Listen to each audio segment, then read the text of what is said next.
Inspirational path से आप सभी को जय सिया राम। कोप भवन का नाम सुनकर राजा सहम गए। संपूर्ण राजा लोग जिनका रुख देखते रहते हैं, वही राजा दशरथ स्त्री का क्रोध सुनकर सूख गए।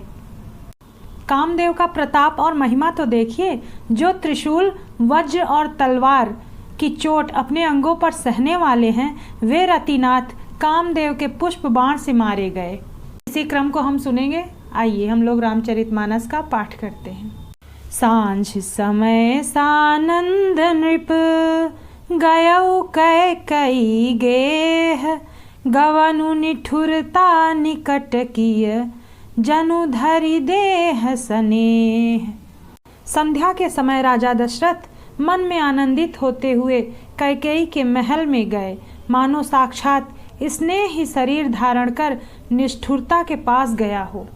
कोप भवन सुनी सकुचे उराऊ, भय बस अगहुड़ परई न पाऊं।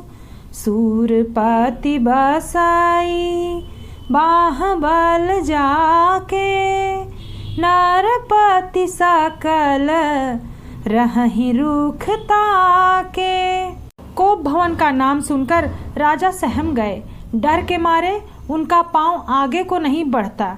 स्वयं देवराज इंद्र, जिनकी भुजाओं के बल पर राक्षसों से निर्भय होकर रहते हैं, और संपूर्ण राजा लोग जिनका रुख देखते रहते हैं, सो सुनीति अरिस गयाऊ सुखाई, देखहु काम प्रताप बढ़ाई।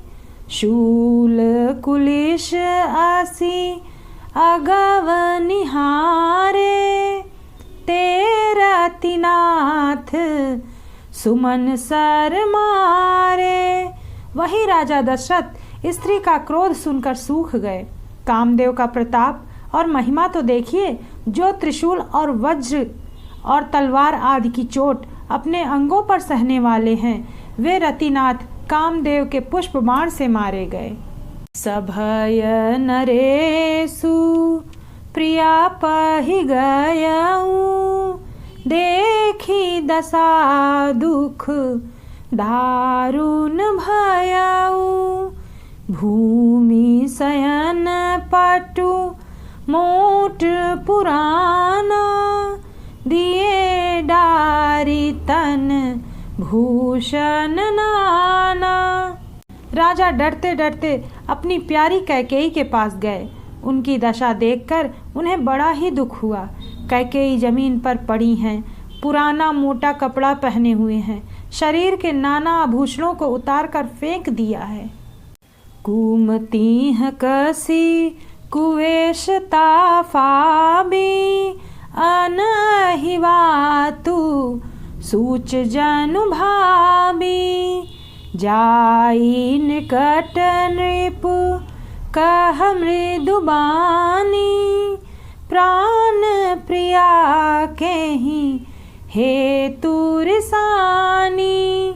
उस दुर्बुद्धि कैकेयी को यह कुवेशता बुरावेश कैसी फब रही है, मानो भावी विधवापन की सूचना दे रही हो। राजा उसके पास जाकर कोमल वाणी से बोले, हे प्राण प्रिय, किस लिए रूठी हो? कहीं हेतु रानी रिसानी परसत, पानीपति है निवारई। मानहु सरोष भुवंग भामिनी, विषम भांति निहारई। दो बासना रसना दसन, बर मरम ठाहर देखई। तुलसी नृपति भवताव्यता, बस काम कौतुक लेखई। हे रानी, किस लिए रूठी हो? यह कहकर राजा उसे हाथ से स्पर्श करते हैं तो वह उनके हाथ को झटक कर हटा देती हैं और ऐसे देखती हैं मानो क्रोध में भरी हुई नागिन क्रूर दृष्टि से देख रही हो। दोनों वरदानों की वासनाएं उस नागिन की दो जीभें हैं और दोनों वरदान दांत हैं। वह काटने के लिए मर्म स्थान देख रही है।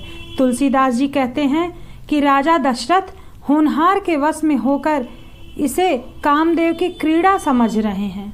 बार बार कहराओ सुमुखी सुलोचनी पिक बचनी, कारण मोहि सुनाओ गजगामिन निज कोप कर। राजा बार बार कह रहे हैं, हे सुमुखी, हे सुलोचनी, हे कोकिल बैनी, हे गजगामिनी, मुझे अपने क्रोध का कारण तो बताओ। अनहित तोर प्रिया के कीन्हा, कहीं दुई सिर कहीं जामु चहलीन्हा, कहूँ के ही रंग काही करो नरेशु, कहूँ के ही नृपही निकासों देसु। हे प्रिय, किसने तेरा अनिष्ट किया? किसके दो सिर हैं? यमराज किसको लेने आना चाहते हैं? कह, किस कंगाल को राजा कर दूं या किस राजा को देश से निकाल दूं? सकऊं तोर अरि अमर उमारी, काह कीट बपुरे नर नारी, जानसी मोर सुभाऊ बरोरु, मानु तव आनन चंद चकोरु। तेरा शत्रु अगर अमर देवता भी हो तो मैं उसे मार सकता हूँ। बेचारे कीड़े मकोड़े सरीखे नर नारी तो चीज ही क्या है। हे सुंदरी, तू तो मेरा स्वभाव जानती ही हो कि मेरा मन सदा तेरे मुख रूपी चंद्रमा का चकोर है। प्रिया प्राण सुत सर्वसु मोरे, परिजन प्रजा सकल बस तोरे, जो कछु कहाऊं कपटु करि तोहि, भामिनी राम सपथ सत मोहि। हे प्रिय, मेरी प्रजा, कुटुंबी, संपत्ति, पुत्र, यहाँ तक कि मेरे प्राण भी, ये सब तेरे वश में हैं। यदि मैं तुझसे कुछ कपट करके कहता हूँ तो हे भामिनी, मुझे 100 बार राम की सौगंध है। अर्थ सहित तुलसीदास कृत रामचरितमानस सुनने के लिए please subscribe inspirational path. Thank you for watching.